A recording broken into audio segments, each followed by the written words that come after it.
This is the distributive property.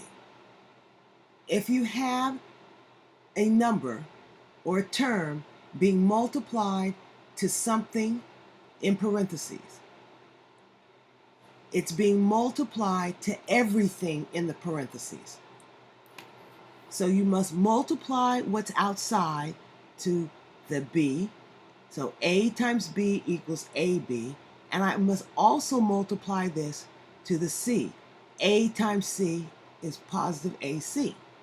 The reason I know this is being multiplied is because this is lying next to this parentheses. There's no symbol in between it. So whenever two things are lying next to each other, they're being multiplied. For instance, 3x. 3 is being multiplied to x. Let's look at the first example. 2 times 5 plus 7. That should be 2 times 5, which is 10, plus 2 times 7, which is 14. Let's see if that's true. I can use order of operations to simplify this part. 5 plus 7 equals 12. 2 times 12 equals 24. 10 plus 14 equals 24. So this is correct. This is the distributive property, and I've done it correctly. Sometimes you don't know what one of these terms are. See, here I can check. That might be a variable. Let's look at number 2. Negative 5 times 8 plus 11 in parentheses equals negative 5 times 8. I must multiply what's in front of it, and that includes the sign.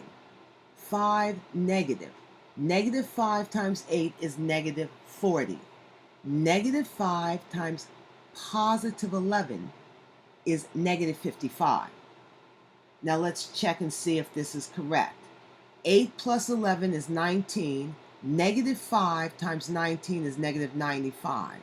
Negative 40 minus 55 is negative 95. The signs are the same, so we add them, 95, and keep the same sign, negative 95. Let's look at example 3.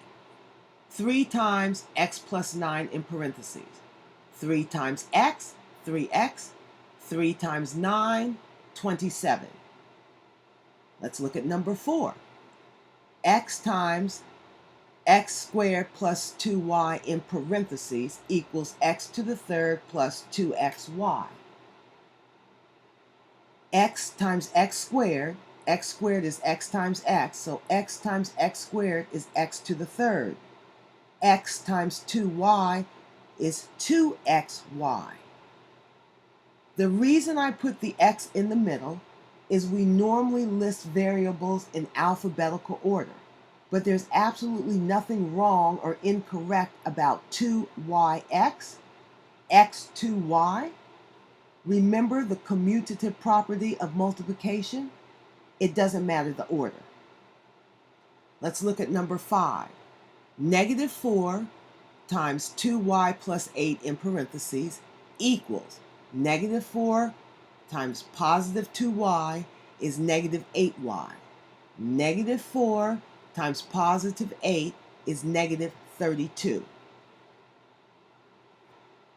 Let's look at the last example. Negative 3ab minus 7 in parentheses. Please pay attention here. This often gives people trouble until they really understand what this means. We don't write a 1 in front of something we're multiplying because 1 times anything equals 1. So there's no need to write it, but there's really a 1 right there. So I rewrote this in this manner. And I think that makes it easier for you to see. Negative 1 times positive 3ab equals negative 3ab. And negative 1 times negative 7 equals positive 7. Negative times negative is positive. 1 times 7 is 7. Now let me show you another way you could have looked at that. Negative times positive 3ab. We can't have operations or signs lying next to each other. We have to simplify them. If they're lying next to each other, they're being multiplied. So negative times positive, the positive in front of the 3AB equals negative 3AB.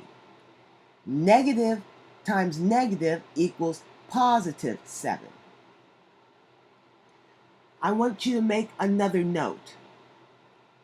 X equals 1 times X. I don't need to write the 1 because 1 times anything is itself. This is the same thing. I can also say X to the first power. This tells me write the number X 1 time.